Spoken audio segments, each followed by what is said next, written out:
So in this section, we're going to go over the decision phase of the sales cycle. And what that means is you are going to figure out what the decision-making process is for the individual you're trying to sell to or the company you're trying to sell to. So like we said earlier, you're still in the discovery/qualification phase of the sales cycle. And the last part is going to be the decision phase, which comes right after the budget step. The importance of the decision phase is that the thing is, most salespeople fall into a situation where the prospect actually has to think it over. And a lot of times they'll say, I'll think about it, and then they never return your emails and they never return your calls. By having the right decision phase process in place, you will prevent that problem from happening. And an important thing is you want to communicate with all the decision makers. So you don't want to communicate with just low-level people who don't have the power to actually make the purchase. You want to make sure you understand entirely how a company makes their decisions, and you want to make sure your sales is on track.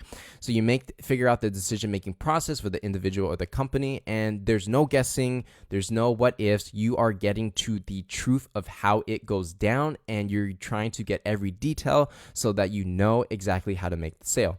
Now, when to enter the decision phase? Well, what's going to happen is in the beginning, you set the right expectations, and you said one of the things that we taught you was either you're going to get a yes or a no, but never a maybe. During the discovery phase, you identified 3 to 5 major pain points that you can solve for. You know the prospect has a budget. So once you know the prospect has a budget, then you can actually go into the decision phase. And so here's some decision guidelines. When you're asking for the decision-making process, you never want to believe the prospect on their first answer. And the reason is because prospects always lie. This is for the most part true because people don't necessarily mean to be liars, but a lot of times they don't tell the truth. They might have to talk over the decision with their wife or their kids or, their boss or, the CEO. So you want to make sure that you constantly get the decision-making process in place and you don't believe what people say on the first answer. You want to probe a little bit deeper. How you're going to do this and transition into the decision-making process is you want to summarize the pain and the budget, and then you ask a decision question. So an example of this would be, so it seems like you have XYZ challenges and have a budget to solve for those challenges. Am I accurate here? And they're going to say, yeah, you are accurate. Then you say, so let's say we could help you out here. What's that going to look like? And so by doing this, it's a really indirect way to get them to be like, well, after this meeting, I got to talk to my boss and blah, blah, blah, blah. And then you figure out all the steps that it's going to take to get the deal done on their side. So here are a couple other decision transition questions that you can use. Will I be mainly talking to you? Is it just you? Who's going to give me feedback? Who else do you think we should involve here? Do you think this will affect anyone else at the company?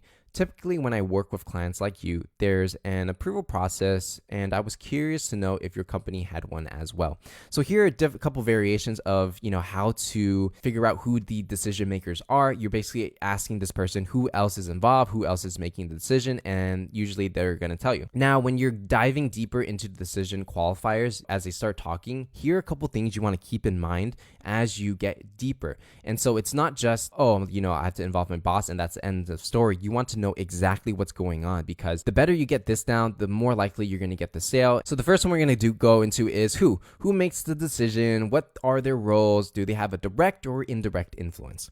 Next is the what is involved in each decision making process, what has to happen, and when will the decision be made, where, at what level will the decision be made? Is it the C-suite? Is it the VPs? Is it the directors that make the decisions? How will the decision be made? Will people vote on it, or will one person make the decision? Why are decisions made this way? And so, before you make any type of presentation, you must make an agreement that the prospect will make a yes or no decision at the end of the presentation.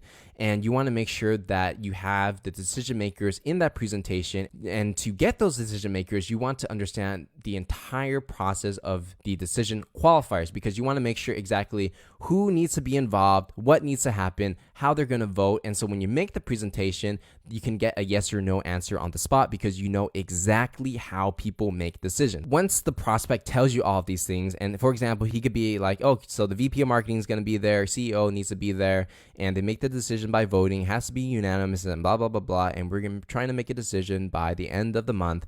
And so when you get all these information, you're like, okay, I got all the information I need so that when I make the presentation, we got everything down and that we could actually close the deal at right during the presentation or a little bit afterwards, and there are no questions there. So if you see, the opposite situation is if you don't know who's involved, you might do a presentation and then the prospect might be like, well, we'll think about it and we'll get back to you. Naturally, as a salesperson, you'd be like, why do you need to think about it? Like, what's going on? Who do you need to talk to? Instead of running to that problem later, you want to bring that up all now into the decision-making process. And the only way you're going to get to a presentation is if you know all these elements in for the decision qualifiers. Then you are ready to move on to the presentation. And so how that's going to go down is you want to wrap up the qualification or discovery call and say, well, you summarize all the points and then you schedule the next meeting, and you want to make sure all the decision makers that this person told you should be there, make sure that they're all there for the next presentation, schedule it, and then we're going to move on to the presentation.